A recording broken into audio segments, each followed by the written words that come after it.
Keisha, and this is my Tell Somebody movement. As a child, I was molested, and at age 7, I told my mother and her 2 sisters that their dad was touching my private areas. They told me to keep it a secret from the police and my own father, but the molestation continued.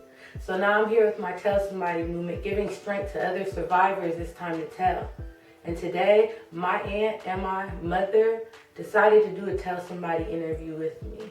And I commend them for it because it takes bravery to come out and finally sweep these secrets under the rug. In this interview that you're about to watch, I did not yell at them. I did not cuss at them. I didn't want it to be a hostile environment because I want to show you guys that sometimes you have to take a different approach. Everyone always asks, was my mother and her sisters molested as children? Were they told to keep it a secret, and that's why they made me keep it a secret? You guys want to know what is my relationship like with my family? Well, since I came out with my movement, we kind of cut each other off. But now, they're here to tell their side of the story so that we as a family can heal together. So 2 questions that my viewers always ask is 1, have you guys ever been abused? And 2, how's my relationship with my mother now? So I just wanted you guys to be able to give a chance to say if you ever endured any abuse as a child and by who, and if you ever told anybody. When we were young growing up, I'm not sure when it started, if I was 4 or 5 or maybe a little bit older, 7 or 8. My grandfather, one of my grandfathers, we used to spend summers with my grandparents, and he did touch us frequently. A lot of times we had family dinners. I don't know if you remember this, Sharon, but we'd have family dinners. We'd all be sitting around the table, and typically my grandfather would have one of us young girls on either side of him, and he'd always have his hands under the table. And touching your private areas? Yeah, he would touch our private areas. While your parents are sitting at the table? Yeah, our parents are sitting at the table, my aunts and uncles, because there were 4 of us girls growing up, me and my sister and my 2 cousins. Sharon was a little bit later because she wasn't born yet, so this was before she was born. And it became such a common occurrence that it didn't seem strange in any way. I mean, our parents never had talks with us, warning us or informing us of what parts of our body is private, what shouldn't be touched. So to us it was so normal, and we would giggle, you know, we look at each other's face, and she was giggling, so I would giggle, my other cousin was giggling. And then there was other times where, you know, we'd be visiting on the weekends, and we'd be on the floor, everyone playing. My grandfather would be tickling us, and you know, till we practically cried. You know, I mean, it's just so much touching all the time. And I remember one time, I'll never forget, I think there were 2 of us little girls, one on either side of him, and we always wore dresses back then. I mean, we as girls didn't wear pants yet. And I can remember he had his hands in both of our panties and pulled us up in the air that way. And we were all laughing and giggling, and it was just seemed very common. I mean, just kind of normal growing up. And there was other incidences where he'd take us driving in the car. We couldn't wait to go driving with my grandfather, and we'd sit on his lap. We got to hold the steering wheel, and you know, his hands were, you know, touching us. So did he ever tell you to keep it a secret, or did he ever tell you what he was doing was okay, or did he just not say anything? In the beginning he didn't say anything, but as we got older, because this went on for probably 5, 6, 7 years, I'm thinking probably till I was around 10, 11, maybe even 12 years old. But as we got older, he started saying not to tell his wife, like don't tell. So that was our experience growing up, and we really never talked about it to anyone except amongst ourselves. Your cousins? You know, the 4 girls. Yeah, we would talk about it because as we got older, we started understanding more that maybe it wasn't so appropriate. I think probably as we talked to other kids in school. So at some point later in our lives, I think when we were teenagers, probably about 14, 15, we did bring it up to my parents. We did tell my mom and dad, and they don't to me, they didn't act that shocked or surprised, but they did say that that we wouldn't be allowed to be alone with him anymore. And about that same time, they moved out of state. They moved up to Washington, so we really never saw them much after that anyway. So it just kind of all went away on its own. So that was my experience growing up. Oh, okay, so you waited until you're 14, 15 to tell? Yeah, well, by the time we told my parents, yeah.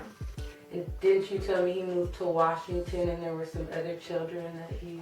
Yeah, he moved to Washington, and his son lived up there and married a woman who had 4 or 5 of her own children. They were all young girls. And later, when I was 18, 19, 20 years old, my parents told me that he had the same incident happening in Washington as when we were growing up, and that he was accused of fondling the young girls, and it was found out up there, and then he was told that he would never, be alone with those girls again. So it was something that continued with him, regardless of where he lived. So when you did tell your parents, even though it was at age 14 or 15, what was their advice? Like, what did they tell you? Did they tell you to keep it a secret, or? They didn't say to keep it a secret, but they just said that, since Opa's gone now, it's never going to happen again, because he moved out of state. They moved out of state, and we didn't go up there to visit him anymore. By that time, we were a little bit older. Okay. Yeah. And what about you? I'm just nutting up listening to all this. But I just want you guys to be truthful, only because this story is deeper than just the 3 of us. Because our story is like America. Like, it's so many other people that keep it a secret, and it's because of, they call it a generational curse. So Yeah. So my first experience was, I was about 3 or 4, and I remember him giving me beer, my first drink. who? My grandfather. Okay. And it was in Olympia, and I was holding it with 2 hands, and I drank. I remember seeing a little mountain, and he had an agenda, he had an agenda, and I don't remember exactly what happened, but I remember him just on me, and after that, a couple of incidences at the dinner table, like what you guys did, and I remember my parents scolding me, stay away from him, like making me responsible for the abuse to stop. And I, my memories are a little sketchy. Yeah. Because I know I just checked out. And my history of addict, alcoholic, and so from age 11 to 28. I drank and used, and it wasn't because of that, but I literally just checked out and did not have the memories that I'm talking about till later in like my 29 or 30s when the flashbacks started coming back. Wow. Yeah. Because a lot of people do that. They block out their whole childhood and it doesn't come back till later. So did you ever tell your parents what's going on? Yeah, I did, and they scolded me to stay away from Oh, her. yeah, they told they And I remember like the finger in my face, just like, I was really I was little when that happened. Did they still bring you around him? Did they continue? I don't remember specifically, because they moved to Washington when I was probably 7 or something, so, and yeah. But it was gnarly, and there's certain people that, to this day, that remind me of him, and I just cringe when I see him. How much of an age difference are you guys? 10 years. So when she was 14, 15 and told on him, you were only 4 or 5. And that's when he was abusing me. So if somebody would have did something when they told, it could have prevented or stopped what was going on with you. With me and with the little ones in Washington too. Oh, okay. Because I actually talked to Oma, which is my grandma, their mom, and I asked her about the abuse with you guys, and she told me that she told your dad about it and that they decided to not leave you guys alone with your grandfather anymore. But she told me that she didn't confront him about it, and she said that she did not tell his wife about it either because back in the days you were ashamed of things like that and you didn't want to break up homes or families. Yeah, it's really true. We just did not. I mean, we never No, talked in about fact, I any of didn't this even stuff. know this happened to you until just now when you said that. Yeah, Yeah. we just didn't discuss it. You know, Yeah. But I have other venues where I share this information, and they know a lot. But Mm-hmm. Yeah. Yeah. So was your grandfather the only person that abused you as a child? I'm not positive. I get the feeling that that my dad might have. Mm-hmm. I have the same feeling sometimes. I do remember one incident. Now, my other sister, she's not here today, but she did share with me one time, and I think I was in the room. One house that we lived in, we were home alone with my dad, and I think he was laying on the couch in the living room, and her and I were playing on the floor. So I'm thinking, based on the house we lived in, we were probably around 8, 9 years old, around that age. And she said, she told me, she said, Jude, look. She said, look at Dad. And he was on the couch and he was exposing himself. Mm-hmm. And I think we giggled about it, but I don't remember anything more of that afternoon. Mm-hmm. So I don't know what happened after we saw that, if we told him anything, or if he realized that we were looking at him, and if he covered himself up. I don't know. I don't know if I probably just blocked that rest of the afternoon out. But I did find out in talking with my mom, probably in my 20s, when I talked about it, what happened to us with my grandfather. She did say that my father, when we lived in another country, was accused of possibly having some inappropriate action with the little girl next door. Yeah. So, yeah, that was in Australia. And I was only 4 at that time. So because I heard that at a later time in my life, that was obviously disturbing. That also made me wonder if I also was possibly a victim when I was 2 or 3 years old, but just don't have any, memory recollection. Like my gut says yes. Like my instinct says yes. That I was abused by him. Yeah. Do you know where your mom was during any of these I incidents? have no idea. Even when you were getting abused by your grandfather, you did say other people were in the room, so someone doesn't necessarily have to be gone for an action to take Yeah, no, there were place. probably 6, 7, or 8 adults in the room at the time. And no one had any idea. Not that anyone showed. Mhm. I mean, no one ever said, hey, what's going on over there? Or, hey, you girls don't sit there. You girls come sit over here. Nothing like that at all. So now about my situation, just share what you remember. So the only parts that I remember from that is that we went up to a vacation home that my parents had, and my other sister, had brought to our attention that you had been abused from my father. And Do you remember how old I was? maybe around 7 or 8 at the time, I'm thinking, somewhere around there. And so she said, we need to confront him right now about it. So were you with us that day too? Yeah, you were there too. So we all arrived there for a vacation weekend, and the 3 of us sisters took him outside. We walked down the driveway and around the bush so that we were out of sight of the house. And then my sister said that you were abused by my father, and we confronted him about it, and we yelled in his face and basically said, how dare you, these are my, and I told him, these are my, my daughter, how can you do that? And he basically broke down because we were all 3 on him, in his face, upset. We were crying. I mean, it was a very emotional moment for everybody. And We basically told him we were going to press charges.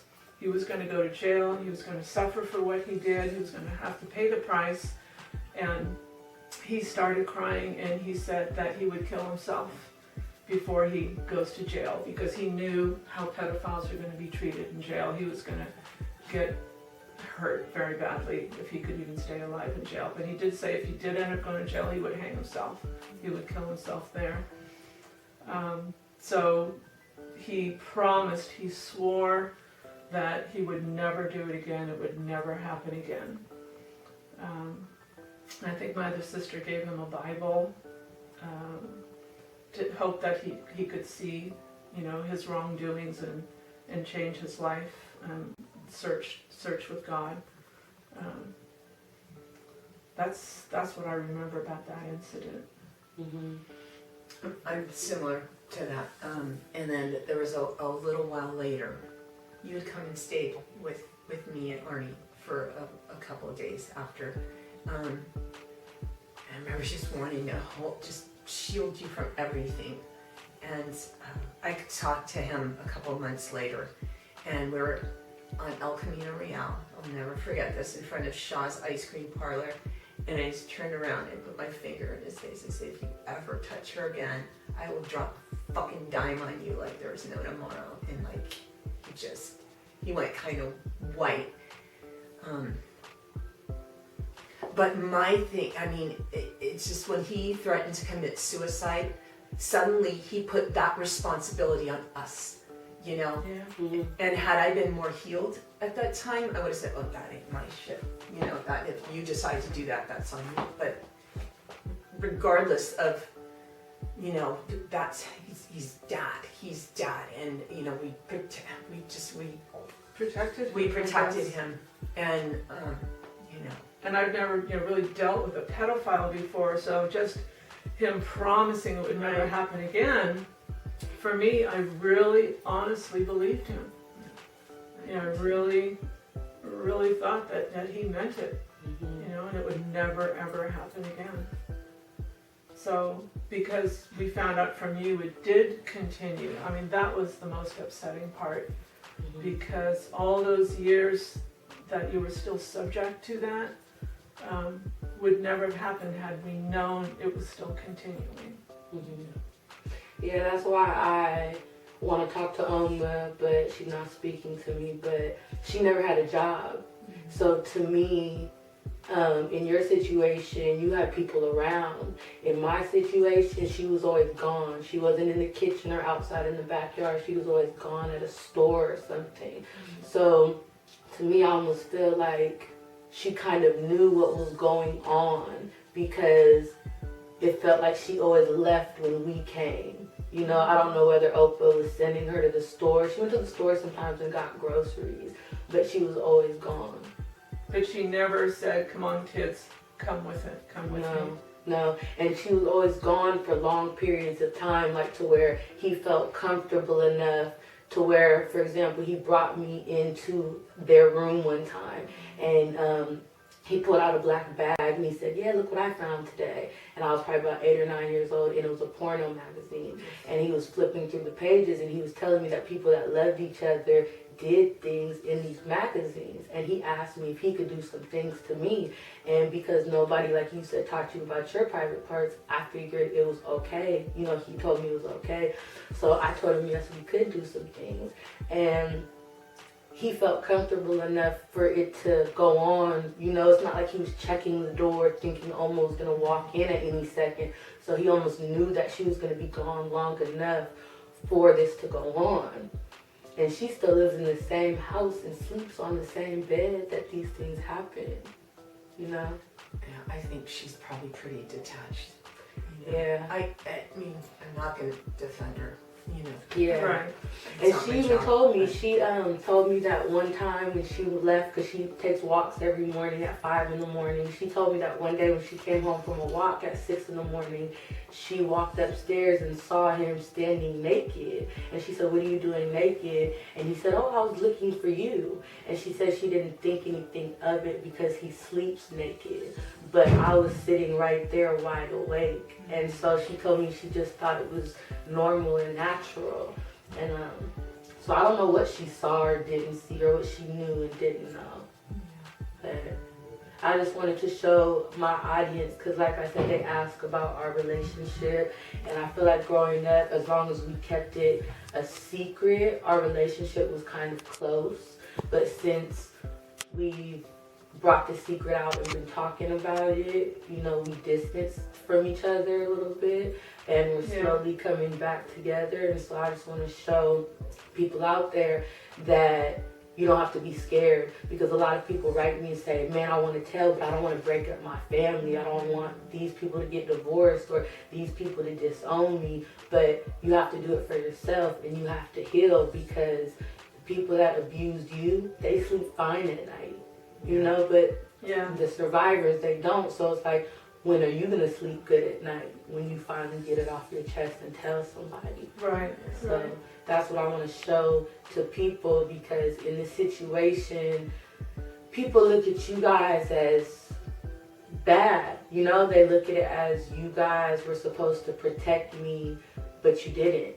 And so I want to show them that you guys were abused as children, and you were taught to keep it a secret and not tell this person or that person. So what you did was you just kind of transferred that over to me, and we can break it's the a cycle cycle. that needs to be broken. It is. Absolutely. It is. I just want to commend you for everything you're Thank doing, and I love you so much. Yeah, thank you. And can I talk about what I would have done differently if? Yeah.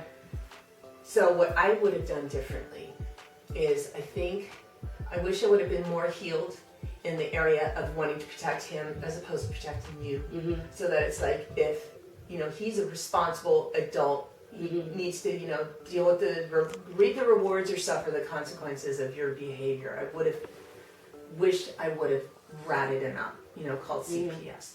And I wish that the abuse didn't continue, and anything I could have done to prevent that, I wish I would have done. I wasn't healed in that area, you know, at all. So I just, you know, I'm sorry. It's okay. When my dad found out about what happened, you know, he was very mad, but I explained to him that I'm not happy it happened to me, but like I said, it's bigger than just us, because this is something that's happening every day in the world. Like, even as we're doing this interview right now, there's children getting molested right now. I told him that without me going through this experience, I wouldn't have been able to start my movement and educate other people. So from my movement, not only do me and Connie go to different schools and talk to different young children and educate them to tell somebody if they're being hurt, but we're also giving strength to other survivors to come out and heal. And then I do this series right here where I go and interview other people, and I just love it. I love my movement. Yeah, I'm really proud of you too for doing this. I think just getting your message out to as many people as you can is just invaluable. Thank you. Yeah. So again, I want to thank you guys for coming, because you guys are role models now, you know, because you are what other parents, there's thousands of other parents whose kids have came to them and they either told them to be quiet or keep it a secret and just sweep it under the rug. And with my movement, I read in a book that the average child molester is a middle-aged white man who's married, college educated, and has children. And that fit Oprah's description. So growing up, I thought that all white men molested. But through my movement, I have Asians, blacks, Mexicans, I have boys, girls, I have 13-year-olds to 60-year-olds. Like, this movement really touches the whole world. Everybody. It's the whole world. If you haven't been abused, you know somebody who has.